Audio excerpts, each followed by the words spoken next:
দাও, হামলা মামলা মোকদ্দমা জেল জুলুম যাই কিছু আসুক না কেন, কোরআনের একটা হরফকে গোপন করার ক্ষমতা কারো না।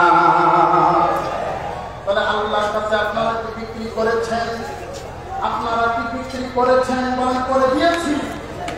এবার আসেন আল্লাহর কাছে যারা জান এবং মালগুলো বিক্রি করে দিয়েছে, যারা দিতে পেরেছে, আল্লাহ রাব্বুল আলামিন তাদের জন্য বলে রাদিয়াল্লাহু আনহুম ওয়া রাদু আন উলাইকা হিজবুল্লাহ আলা ইন্না হিজবাল্লাহি হুমুল মুফলিহুন।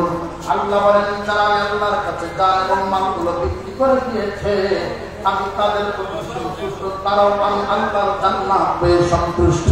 সুবহানাল্লাহ।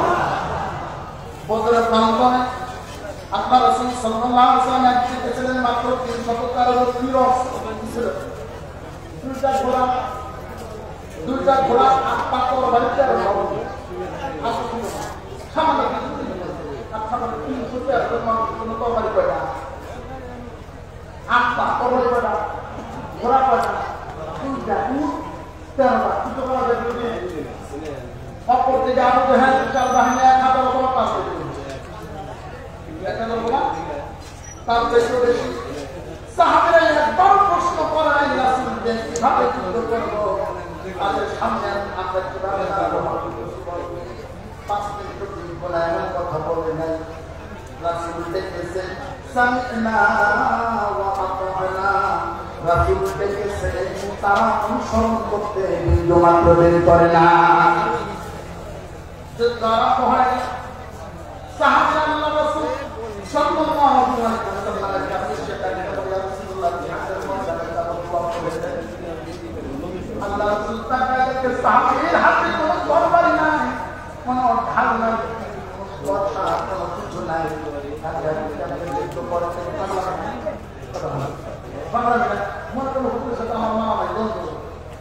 উনি ঘোড়া টোড়া নিয়ে আসলে আমি খালি হাতে কি বলবে? অপরদিকে আবু জাহেল সাথে সঙ্গে রাসূল খালি হাত, সাহাবীরা খালি হাত। আল্লাহ রাসূল সাল্লাল্লাহু আলাইহি ওয়াসাল্লাম তাকায় দেখে রাসূলের হাতে কোনো তরবারি নেই, ঢাল নেই, কোনো কিছু নাই।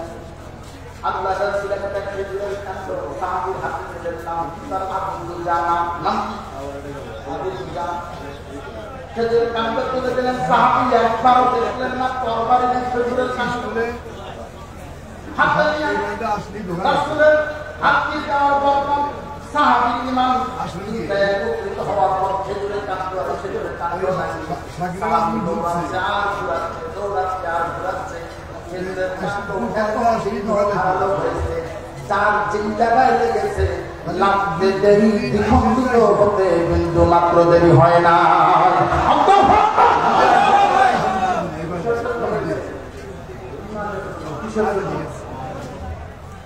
যে সাহাবীরা শহীদ হয়েছে তারা তো জান্নাতে, যারা শহীদ হতে পারে না আল্লাহ রাসূল সাল্লাল্লাহু আলাইহি ওয়াসাল্লামের কাছে সেটা বলে ইয়া রাসূলুল্লাহ ইয়া হাবিবাল্লাহ, আমার দাম তো আল্লাহর কাছে বিক্রি করে দিয়েছি, বড় আশা ছিল আজকে জিহাদের ময়দানে শহীদ হয়ে যাব। বিক্রি করা মাল যত তাড়াতাড়ি মালিকের কাছে দেওয়া যায় ততই নিরাপদ। কথা বলেন, বিক্রি করা মাল যত তাড়াতাড়ি মালিকের কাছে দেওয়া যায় ততই নিরাপদ। কেননা আমার বিক্রি করা গরু যত তাড়াতাড়ি ভালো রাখলে বিপদ, মারাও যেতে পারে, ঔষধও লাগতে পারে। সাহাবীরা কি কথা, ইয়া রাসূলুল্লাহ বড় আশা ছিল গো, জিহাদের ময়দানে শহীদ হয়ে যাব, বিক্রি করা মাল মালিকের কাছে দিতে পারলে আমি জান্নাতের মালিক। সুবহানাল্লাহ, যেমন জান্নাতের তামান্না পাচ্ছি। আর আমরা কোরআনের জন্য জীবনের রাস্তায় না মানে আমার দেবো সেটা কিছু করবেন না, মামু পারেন লোক দিয়েছে তার কোরআন ঘরে বসে জান্নাতে নামাজ হবে এত খোদা আমাদের জান দিয়েছে জান দিয়েছে, একবার পিছন দিকে তাকায় না, একটিবার পিছন দিকে তাকায় না, কাফেররা কত অফার করেছে, সারা দুনিয়ার যা কিছু তুমি দাও সব কিছু তোমার সামনে উপস্থিত করবো, একবার শুধু বলো কালিমা ছেড়ে দিবা। তারা বলছে সারা দুনিয়াটা আমার পায়ে জুতা বানায়া দিলেও মুহাম্মদের কালিমা ছাড়তে রাজি না। শুধু দাম দাম নাই, মালগুলো দিয়েছে। মাল আল্লাহ কয়টা কিনছে? কয়টা কিনছে? দুটা, একটা দাম আর একটা মালগুলো দিয়েছে। কিভাবে দিয়েছে শোনেন। মক্কার সবচাইতে ধনী সাহাবী, প্রসিদ্ধ বিজনেস ম্যাগনেট সিদ্দিক আকবর হযরত আবু বকর সিদ্দিক রাদিয়াল্লাহু তাআলা সবচাইতে বড় বিজনেস ম্যাগনেট ছিল। ইসলামে যখন কালিমা বললেন, এক এক করে ইসলামের রাস্তায় দিতে লাগলেন। একেবারে নিঃস্ব হয়ে গেলেন, কিচ্ছু নাই, রিক্ত হস্তে, একেবারে খালি হাতে মক্কা থেকে মদিনায় নিয়ে আসলেন। একটা পয়সাও আবু বকরের কাছে ছিল না। সে আবু বকর কি বলতে পারে, তোমার তো সার্টিফিকেট আছে। যখন তিনি খলিফা একজন বাদশাহ জুব্বাটা পরে খুতবা দেন, ওই জুব্বার একটা দুইটা না 17টা পানি ছিল। কয়টা? একটা রাষ্ট্রের রাষ্ট্রপ্রধান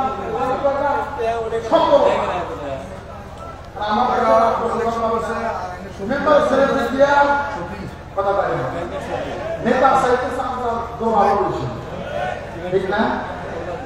লঙ্গির মতোই দেখা যায়, কোনো সিলাই নাই না, নেতার মতোই দেখা যায়, কোনো পদবি নাই না। লঙ্গির চাইতে গামছা বেশি, নেতার চাইতে চামচার তোর বেশি আছে না? অথচ সিদ্দিক আকবর একজন সকল রাষ্ট্রনায়ক, 17টা পানিযুক্ত যোদ্ধা করে যুদ্ধের সময় বড় ভাবনের সময় আল্লাহ রাসূল ডাকলেন,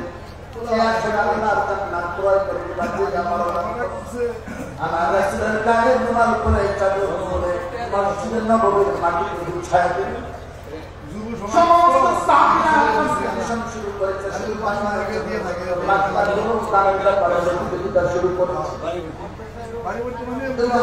সবসময় কম্পিটিশন করত। একজন সিদ্দিক আকবর হযরত আবু বকর, একজন হলো খালিদ আজম হযরত ওমর, দুইজনই রাসূলের শ্বশুর আছে। আর ভাই দুইজনই রাসূলের শ্বশুর, আবু বকর শ্বশুর, ওমর শ্বশুর। ওই হিসাবে দুইজনে বিয়ে, ওই হিসাবে দুইজনের কম্পিটিশন করে। আমার দেশের সবার মুসলমান, আমার দেশের যারা কম্পিটিশন করে, কে কত সাবাবাদ করতে পারে। কারণ ভাগনা কত বেশি আসলো, সারা কে কত ভাগ করে। কোনদিন আবু বকরের সামনে ওই সময় আবু বকরের অবস্থা ভালো না, ব্যবসা বাণিজ্য করে মোটামুটি সম্পদের মালিক, খুশি হয়েছে। কোনদিন আবু বকরের সাথে পারি না, আজকে বেশি দান করে আমি প্রথম স্থানাধিকার করবো।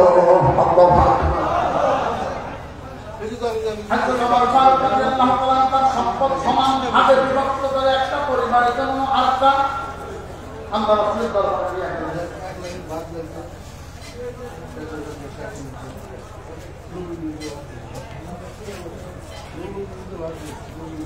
এক ভাগ পরিবারের জন্য আরেক ভাগ রাসূলের কাছে নিয়ে আসে। সমস্ত সম্পদ বিভাগ করে আল্লাহ ওমর বললেন, কাউকে মানা করতেছে। আল্লাহ রাসূল বললেন, সবাই দিয়ে গেল, আমার বন্ধুকে তো পাই না। আমার ছোটবেলার বন্ধু আবু বকর মসজিদে নববীর একটা টুপি করে রাখতেছে। ওমর থেকে নিয়ে আসলেন। আল্লাহ রাসূল বললেন, আবু বকর তুমি কেন আনন্দ?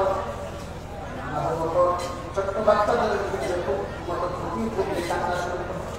ডাক্তার বললেন, ইয়া রাসূলুল্লাহ, মক্কার মতো ধনী যদি থাকতাম, আপনার মাথা রুমাল কোনদিন জমিয়ে বিছাইতে দিতাম না। আমার কলিজা ফেটে যাচ্ছে, কি দেব? আমার বাড়িতে যা কিছু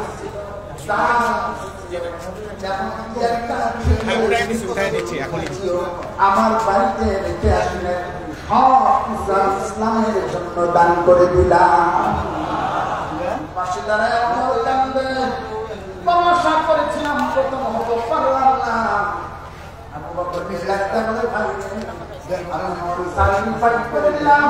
সারা দুনিয়ার সমস্ত সম্পদ যদি একদিকে হয়, এক পাল্লায় রাখা হয়, অপর পাল্লায় তোমার ছোট্ট তো সামান্য দামটা যদি রাখা হয়, সারা কাছে বেশি হয়ে যাবে। এরকম আবু বকর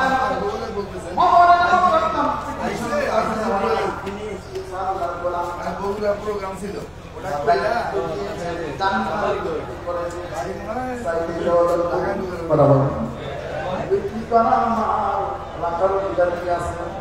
কথা বলেন কোরআনের জন্য, কোরআনের বিশাল আল্লাহ 5,000-10,000 টাকা করে দিন, অনেক টাকা ব্যয় হয়। আল্লাহর কোরআনের তাফসীর মাহফিল ময়দানে কিয়ামত পর্যন্ত চলবে। আমার ভাইরা যারা দিয়ে আপনাদেরকে নিয়ে যেন জারি রাখতে পারে, এটা কি আপনারা চান কি চান না? সে জমিন সাক্ষী দেবে, জমিন কিয়ামতের দিবসে সাক্ষী দেবে, আমি জমিন সাক্ষী দিলাম আল্লাহ তোমার জান্নাতি। সুবহানাল্লাহ বলবেন না? আল্লাহর কোন গোলামি পাবো না। 5,000-10,000 টাকা যে যা পারে আল্লাহর কোরআনের জন্য, এই তাফসীর কোরআন মাহফিলের জন্য দিবেন।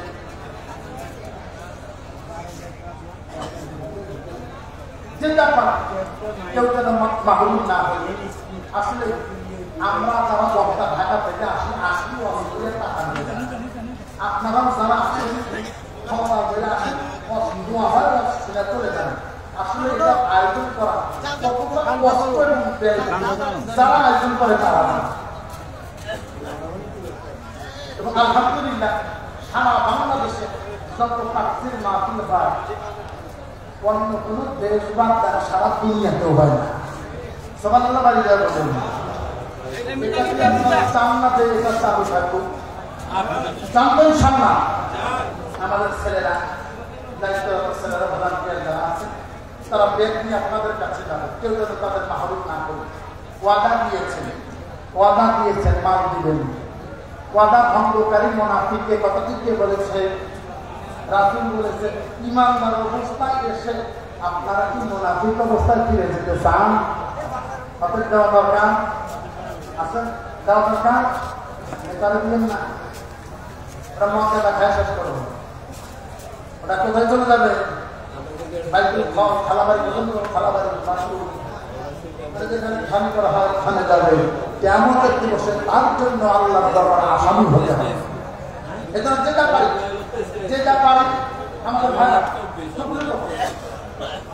সামনে পেছনে ডানে বামে চতুর্দিক থেকে আপনারা একসাথে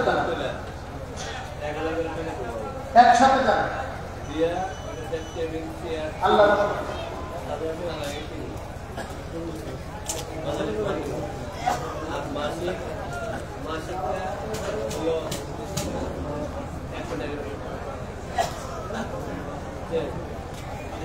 যেটা পারে আল্লাহ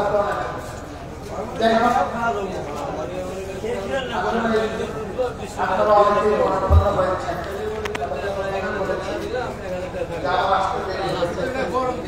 এই নামটাতে আমি আজ থেকে 13 বছর আগে আসলে আপনাদের মনে আছে? আজ থেকে 13 বছর আগে মাসে 2012 সালে সফল 12 সালে 2012 সালে এই মাঠে আসছিলাম। তখন একেবারে সিগনা ছিলাম। আমার মনে কিছুক্ষণ মনে পড়ে 7-4 ঘন্টা আমার বয়স করা লাগছে। আল্লাহ আমাকে হায়াত দিয়েছেন, আবার আপনাদের নুরানি জান্নাতি চেহারাগুলো দেখবার সুযোগ দিয়েছেন। এই জন্য আমি শুকরিয়া জ্ঞাপন করি, আলহামদুলিল্লাহ। আপনাদের আরো যোগ্য নেক হায়াত এবং সুস্বাস্থ্য কামনা করছি। আল্লাহ আপনাদের সুস্থতার সাথে নেক হায়াত দান করে, আমিন। যাই হোক, আসলে সময় অভাব, আমার সাথে আরো অনেক বড় একজন আলেম আসছেন, হাজার আলেমের উস্তাদ মুস্তাফিজুর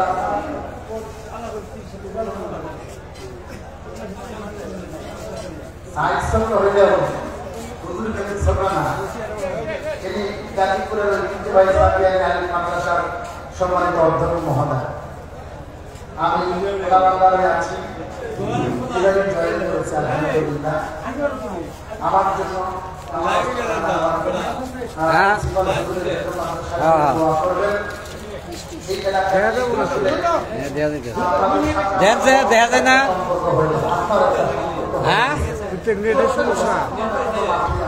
নেট তো পাইছে আমার তো বাংলা লিখেছে 15 মিনিট গেছে।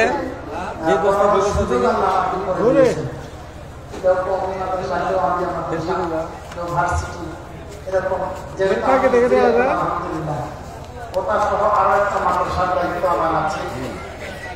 এজন্য অত্র এলাকার যারা দূর দূরান্তে যায় পড়বেন অথবা এটি যারা আছে আলহামদুলিল্লাহ, আমি যেখানে আছি সেখানে ফাউন্ডেশন করা হয়েছে আলহামদুলিল্লাহ, এবং আগে কমপ্লিট করে রেখেছি। এই বিশাল তিনি মার্কার যিনি করে দিয়েছেন ফাউন্ডার, তিনি হলেন global company chairman Shahidul Islam Suraj সাহেব।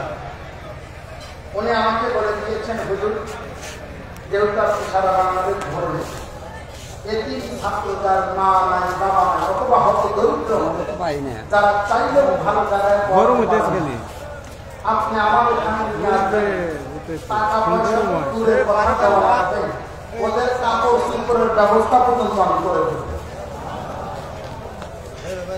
শুনে খুশি হবেন, দেশের বিভিন্ন প্রান্ত থেকে মাদ্রাসা করছেন আলহামদুলিল্লাহ। আল্লাহ তাদের যথেষ্ট সম্পদ এবং সম্মান দুইটাই দিয়েছেন, এবং ইসলামের জন্য ব্যয় করার কোনো মানসিকতা আল্লাহ তাকে দিয়েছেন। তিনি অসুস্থ মানুষ, আমি তার জন্য দোয়া চাই, আমার জন্য, আমার প্রতিষ্ঠানের জন্য দোয়া করবেন। আল্লাহ তাআলা রব্বুল আলামিন যারা জীবন শেষ নিঃশ্বাস পর্যন্ত কোরআনের ভাষায় খেদমত করার তৌফিক দান করেন। আমিন। ওয়া দাওয়ানা আলহামদুলিল্লাহি রাব্বিল আলামিন। আসসালামু আলাইকুম ওয়া রাহমাতুল্লাহ। আলহামদুলিল্লাহ, সুরলিত কণ্ঠে চমৎকার কোরআন কারীমের বাণী শুনছিলাম।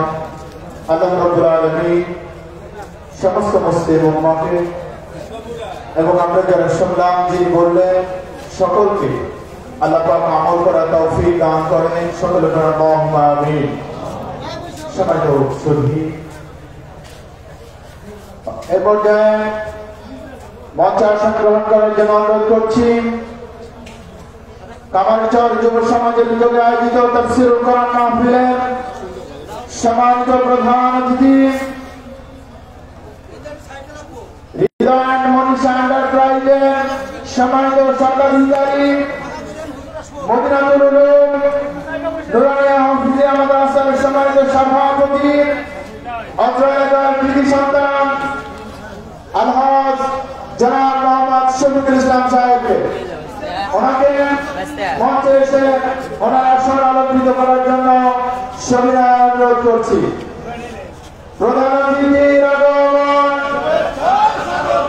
প্রধান অতিথির আগমন, কামারচরের পক্ষ থেকে আলহামদুলিল্লাহ। সকলকে আলহামদুলিল্লাহ। আপনারা মনে হয় ঘুমায় গেছেন নাকি মন খারাপ?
গভীর আগ্রহে আপনারা বসে আছেন। আজকে মাহফিলের সমাজের প্রধান তাফসীরকারক আমাদের মাঝে এসে উপস্থিত হয়েছেন। ইনশাআল্লাহ অল্প সময়ের মধ্যে গুরুত্বপূর্ণ দিক নির্দেশনামূলক তাকরীর পেশ করবেন। তার আগে গুরুত্বপূর্ণ সংক্ষিপ্ত বক্তব্য পেশ করার জন্য আজকের এই মাহফিলের সমাজের প্রধান অতিথি জনাব মোহাম্মদ শফিকুল ইসলাম সাহেবকে তাফসীরুল কোরআন বাস্তবায়ন কমিটির পক্ষ থেকে সবাই অনুরোধ করছি।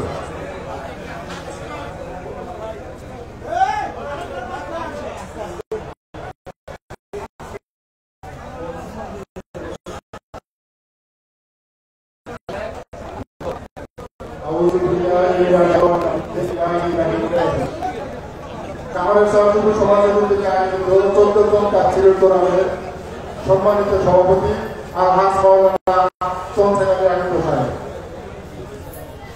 প্রধান তাফসীরকারক আন্তর্জাতিক খ্যাতি ইসলামিক স্কলার আল্লামা তারেক মনোয়ার ঢাকা এবং মঞ্চে উপস্থিত আছেন বিশেষ অতিথিবৃন্দ এবং স্থানীয় আলেমা এবং আমার মঞ্চে সমাজে উপস্থিত আছেন দূর দূরান্ত থেকে আগত ও আমার স্থানীয় কোরআন প্রেমী মুসলিম এবং পর্দার আড়ালে আছেন আমার মা ও বোনেরা, সবাইকে জানাই আমার সালাম।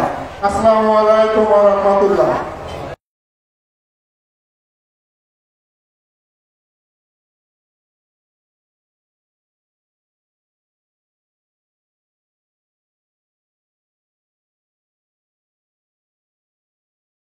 আলহামদুলিল্লাহ, যেহেতু প্রধান মেহমান আমাদের মঞ্চে উপস্থিত রয়েছেন, আমি চাই না আমার এই কথা বলে প্রধান বক্তা সময় নষ্ট। সর্বশেষ আপনাদের সুস্বাস্থ্য ও মঙ্গল কামনা করে আমার সংক্ষিপ্ত কোনো বক্তব্য না দিয়ে শেষ করছি, কারণ প্রধান বক্তা নিয়ে আমরা অতি আগ্রহ বসে আছি। আমার 2 মিনিট কথা বলা বলে আমার প্রধান বক্তার 2 মিনিট লস করা। সর্বশেষ আপনাদের সুস্বাস্থ্য ও মঙ্গল কামনা করে আমার বক্তব্য শেষ করছি। আসসালামু আলাইকুম। অসংখ্য শুকরিয়া সংক্ষিপ্ত বক্তব্য পেশ করার জন্য। সমাজের সুধী বিশেষ অতিথিবৃন্দদেরকে স্ব আসন আলোকিত করার জন্য সবাই অনুরোধ করছি। মঞ্চে আসার জন্য আহ্বান করছি অত্র এলাকার প্রবীণ ব্যক্তিত্ব জনাব আলহাজ আব্দুল হাই মন্ডল সাহেবকে। ওনাকে মঞ্চে এসে ওনার আসন আলোকিত করার জন্য সবাই অনুরোধ করছি। সমাজের সুধী অনুষ্ঠানের পর্যায়ে গুরুত্বপূর্ণ তাকরীর পেশ করবেন আজকের এই তাফসীরুল কোরআন মাহফিলের সম্মানিত প্রধান তাফসীরকারক আন্তর্জাতিক খ্যাতিসম্পন্ন স্কলার হযরতুল আল্লাম হযরত মাওলানা আল্লামা তারিক মুনাওয়ার সাহেব দামাত বরকাতুহুল আলিয়া, খতিব ইস্ট লন্ডন জামে মসজিদ England, vice chairman ATN Bangla television. আমি হযরতকে গুরুত্বপূর্ণ তাকরীর পেশ করার জন্য তাফসীরুল কোরআন মাহফিল বাস্তবায়ন কমিটির পক্ষ থেকে সবিনয় অনুরোধ জ্ঞাপন করছি।